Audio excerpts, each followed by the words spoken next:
Number 3.3 तीसरे का 4th question. ठीक है, क्या कहता है आपसे क्वेश्चन? क्वेश्चन ये कह रहा है एक नगर में टैक्सी के भाड़े में एक नियत भाड़े के अतिरिक्त चली गई दूरी पर भाड़ा सम्मिलित किया जाता है। मतलब सिंपली आपको ये बात बताई जा रही है कि जब भी कोई भी टैक्सी चलती है तो उसका स्टार्टिंग प्राइस जो होता है वो फिक्स होता है। ठीक, जैसे इससे पहले मैंने बताया कि मान लेते हैं कोई एक टैक्सी चल रही है भाई, पॉइंट ए से पॉइंट बी तक गई। ठीक है, समझ गए? पॉइंट ए से पॉइंट बी तक गई। उस टैक्सी में पर किलोमीटर का किराया, यानी कि 1 किलोमीटर का किराया मान लेते हैं कि 6 रुपए है, एग्जाम्पल के तौर पे। हर 1 किलोमीटर पे कितना है? 6 रुपए। पॉइंट ए से लेकर के पॉइंट बी तक की जो दूरी है वो है 1.5 किलोमीटर्स, ये मान लेते हैं। तो आपके हिसाब से जनरली इंसान क्या सोचेगा कि भाई 6 रुपए पर किलोमीटर है, 1 किलोमीटर का 6 रुपए है, तो इसका मतलब 1.5 किलोमीटर जाने के लिए उसको कितना रुपए देना पड़ेगा भाई? 6 और भाई 1.5 किलोमीटर है ना, तो 1 किलोमीटर तक तो 6 रुपए और आधे किलोमीटर के 3 रुपए, तो टोटल वो कितना देगा? यहां से यहां तक 9 रुपए। ठीक है, बट जनरली ऐसा नहीं होता है। क्यों?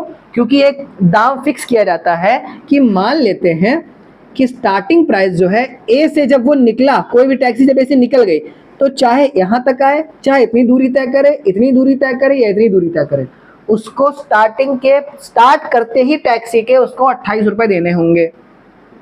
वो बैठा, उसने स्टार्ट कर दिया, तो अब 28 रुपए उसके फिक्स हो गए, चाहे वो 10 कदम के बाद उतर जाए। ठीक, तो इसको कहते हैं हम नियत भाड़ा, यानी कि फिक्स अमाउंट। ठीक है, ये ध्यान रखो, ये फिक्स है, इतना तो आपको देना है। इसके अलावा जब जब गाड़ी 1 किलोमीटर क्रॉस करेगी आपको 6 रुपए ज्यादा देना होगा।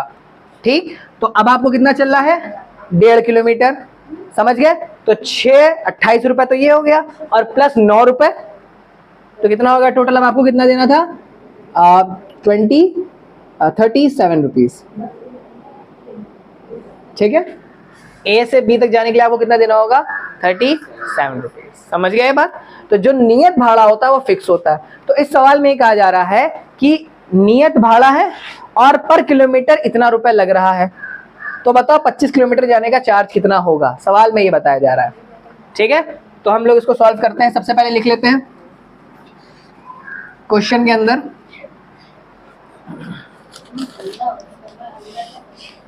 हाँ, 10 किलोमीटर दूरी के लिए भाड़ा 105 है तथा 15 किलोमीटर के लिए भाड़ा 155 है। नियत भाड़ा तथा प्रति किलोमीटर भाड़ा क्या है? एक व्यक्ति की 25 किलोमीटर यात्रा करने के लिए कितना भाड़ा देना होगा? ठीक है, तो कह रहा है कि भाई जब वो 10 किलोमीटर चलता है, जब वो टैक्सी 10 किलोमीटर चलती है, जब वो टैक्सी 10 किलोमीटर चलती है तो वो 100 कितना देता है? 105 रुपए देता है। ठीक, और जब 15 किलोमीटर चलती है तो कितना? 155 रुपए देता है। तो इसका मतलब कोई ना कोई भाड़ा तो फिक्स था, तो हम मान लेते हैं कि नियत भाड़ा बराबर x। ठीक है, नियत भाड़ा बराबर x और प्रति किलोमीटर का भाड़ा कितना? y।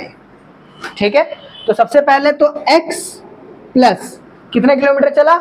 10 किलोमीटर, तो 10y, कितना रुपए लगा उसका टोटल? 105। समीकरण नंबर 1। ठीक है, फिर दूसरे में x प्लस 15y बराबर 155, समीकरण नंबर 2। अब आपको पता है कि आपको इसको प्रतिस्थापन विधि से हल करना है, तो प्रतिस्थापन विधि से हम हल कर लेते हैं। कैसे हल होगा? सबसे पहले ऐसे लिखेंगे, x का मान समीकरण 1 से x प्लस 10y बराबर 105, तो हो जाएगा x बराबर 105 माइनस का 10y, ये x की जुगाड़ू वैल्यू निकल आई।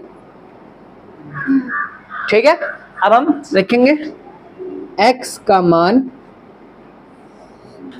समीकरण 2 में रखने पर। ठीक है, क्या हो जाएगा? समीकरण 2 क्या है? x प्लस 15y बराबर 155। तो x की वैल्यू कितनी है? 105 माइनस का 10y बराबर, सॉरी, प्लस का 15y बराबर 155। 15y में से 10y गया, कितना बचा? प्लस का 5y बराबर 155। देखो बेटा 15 बड़ा था इसीलिए मैंने प्लस लगाया, ये तो पता ही है घटने के बाद वैल्यूज ऐसी आएंगी। फिर क्या हो जाएगा? 5y बराबर 155 माइनस का 105। क्लियर है? तो y बराबर 5y बराबर 155 में से 105 गया, कितना बचा? 150। वैसे तो 50 बचेगा, बट आप लोग 45, 46, 47 कह रहे हैं जो, ठीक है, समझ गए? 5y बराबर 50। ठीक है, तो अब हमको 5y तो चाहिए नहीं, y चाहिए, तो यहाँ 5y गुणे में, उधर जाकर के भाग में, तो 5y बराबर 50, y बराबर 50 बटे 5, 5 का नम 5, 5 का नम 5, y की वैल्यू कितनी आ गई? 10। यानी कि प्रति किलोमीटर कितना था? y, इसका मतलब 10 रुपए प्रति किलोमीटर वो ले रहा है। सिंपल, समझ में आ गया? अब क्या कर दोगे आप? y का मान x में रखने पर। x में रखने पर? अबे ये x बराबर जुगाड़ू वैल्यू लिखोगे बोर्ड एग्जाम में? नहीं तो ये तो हम लोग की आम भाषा में जुगाड़ू वैल्यू बोले, लिखना आना कहीं। ठीक है, 105 माइनस 10 गुणे 10। ठीक है, तो x बराबर क्या, मेरा माइक, 105 माइनस 10 दाएं 100, तो x बराबर कितना? 5। यानी कि स्टार्टिंग वो कितना है? 5 रुपए। ठीक है, यानी जब गाड़ी स्टार्ट करी तो कितना रुपए लेगा? 5 रुपए। अब मुझे बताओ 25 किलोमीटर जाने के लिए उसको कितना रुपए खर्चा करना पड़ेगा? तो सिंपली आपको पता है कि हर किलोमीटर के लिए कितना ले रहा है? 10 रुपए। तो 25, तो सवाल क्या बन जाएगा? ओवरऑल ये हो जाएगा 10। ठीक है, 10 रुपए पर किलोमीटर, तो 25 किलोमीटर जाना उसको, तो 10 गुणे 25 प्लस का 5। ठीक है, तो कितना हो जाएगा? 250 प्लस 5, तो कितना हो जाएगा? 255। इतना रुपए उसको देना पड़ेगा, तब वो 25 किलोमीटर जा सकता है। समझ गए? करना बस वही कैलकुलेशन है, तुम जिस विधि से चाहे उसको हल कर सकते थे, लेकिन क्योंकि टॉपिक हमारा प्रतिस्थापन विधि है, सब्स्टिट्यूशन मेथड है, तो हम लोग सब्स्टिट्यूशन ही मेथड यूज कर रहे हैं। सर आपके उसमें आवाज चला गया होगा, अबे कौन से? जाने दो यार। ठीक है, नाम ले लेना चाहिए तो सर और मजा आ जाए। अगला क्वेश्चन क्या कह रहा है? बहुत सिंपल क्वेश्चन है। कह रहा है यदि किसी भिन्न के अंश और हर दोनों में 2 जोड़ दिया जाए तो वो 9/11 बन जाता है।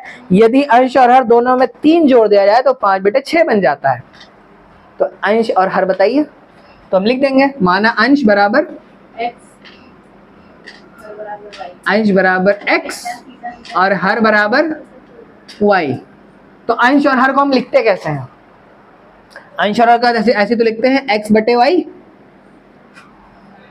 अंश और ऐसे तो लिखते हैं, न्यूमरेटर होता है, डी न्यूमरेटर होता है, अंश होता है और हर होता है। तो कह रहा है कि अंश में भी 2 जोड़ दिया और हर में भी 2 जोड़ दिया, तो क्या बन गया? क्या बन गया? 9/11। 9/11 किसी को पता है क्या हुआ था 9/11 के दिन? 9/11 नहीं पता? पता ही नहीं 9/11 को क्या हुआ था? चलो वीडियो के बाद बताएंगे। ठीक है, 9/11। अब इसको हम इधर भेज देंगे। हमको ये बात पता है कि हम इसको क्रॉस मल्टीप्लाई कर देते हैं, तो ये हो जाएगा 11x + 2 बराबर 9y + 2। ठीक है, जब भी बराबर के, देखो ये पूरा बटे में लिखा है, इसका मतलब ये पूरी एक संख्या है, समझ रहे हो? और ये पूरी एक संख्या है। कभी भी ऐसा ना करना, अगर मान लो यहाँ 2 लिखा है तो तुम इसको ऐसे गुणा कर दो, नहीं। अब ये 2 संख्याएं हो गई। जब भी LHS और RHS में एक संख्या बचे तभी हम कर सकते हैं उसको। इधर भी एक रैशनल नंबर बचा है और इधर भी एक रैशनल नंबर बचा है, ठीक है। तो ये हो जाएगा 11x plus 22 is equal to 9y plus का 2 18। क्लियर है? अब यहाँ देखो 11x माइनस का 9y is equal to 18 minus का 22। याद समझ में आया भाई? 18 22 उधर चला गया, माइनस का 22 हो गया। तो 11x माइनस का 9y is equal to minus का 4, ठीक है, माइनस का 4। क्या चाहिए आपको? x चाहिए कि y चाहिए? x चाहिए, x ले लो। ऐसे y चाहते तो थोड़ा ज़्यादा आसान पड़ जाता मेरे लिए, लेकिन चलो ठीक है, कोई बात नहीं। तो 11x is equal to minus का 4 और फिर माइनस का सॉरी प्लस का 9y, ठीक है। मैं इसको ऐसे लिख सकता हूँ 11x बराबर 9y माइनस का 4। कोई दिक्कत तो नहीं भाई? अभी भी तो 9 प्लस में है, 4 माइनस में है, बस ये जो आगे माइनस लिखा थोड़ा खटक रहा था, अच्छा नहीं लगा देखने में, अच्छा लगना चाहिए कि नहीं? ठीक, तो क्या हो जाएगा? x बराबर 9y माइनस का 4 अपॉन 11। x की जुगाड़ू वैल्यू निकल आई। क्या करना है अब? पुट कर देना, सिंपली पुट कर देता। किसमें क्या करेंगे? x का मान, अबे समीकरण 2 तो भी बनाया ही नहीं। चलो बना देते हैं समीकरण 2। क्या है समीकरण 2?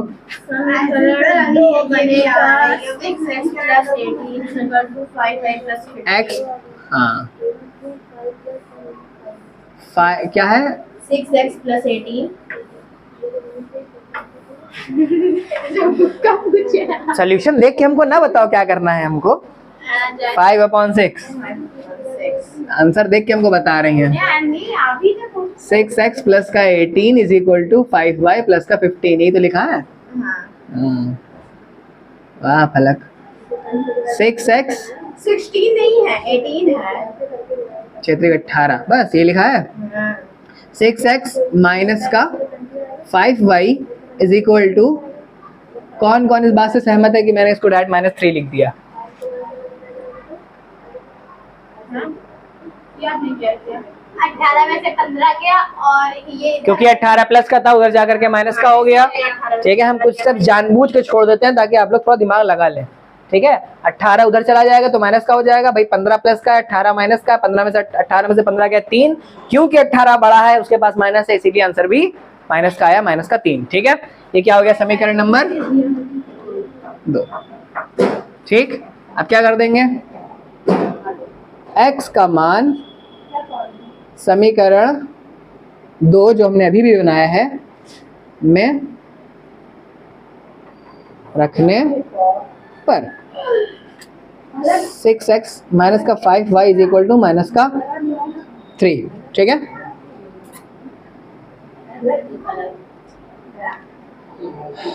सिक्स मल्टीप्लाई बाय 9y, जगह बचेगी नहीं।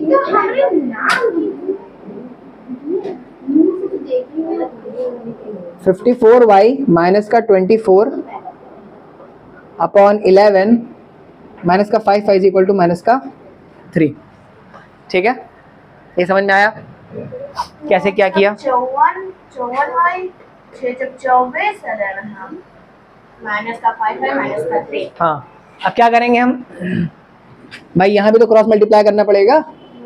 ये हो जाएगा 54y माइनस का 24 माइनस क्या 55, 11 बचे 55y, ठीक है, बटे 11 बराबर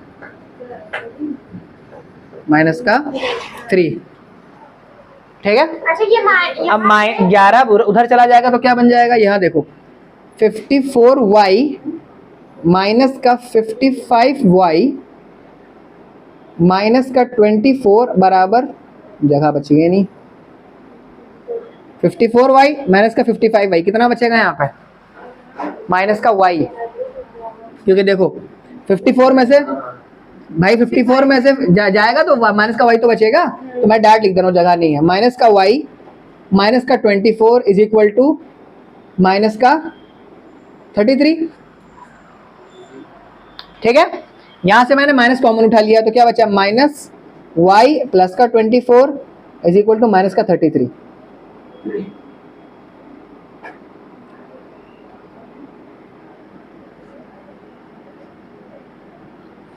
ठीक है, ये माइनस से ये माइनस कैंसिल, कितना बचा?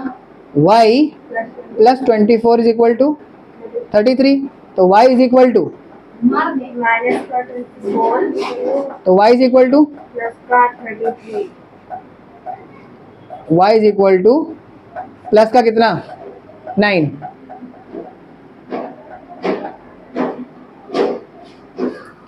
ठीक है, अब मुझे x निकाल के बताइए जल्दी से। y मैंने निकाल दिया, अब y का मान आपको यहां रख दिया, x निकाल देना है, जल्दी से निकालिए। y निकाल लिए 9। हाँ 81 जी, 77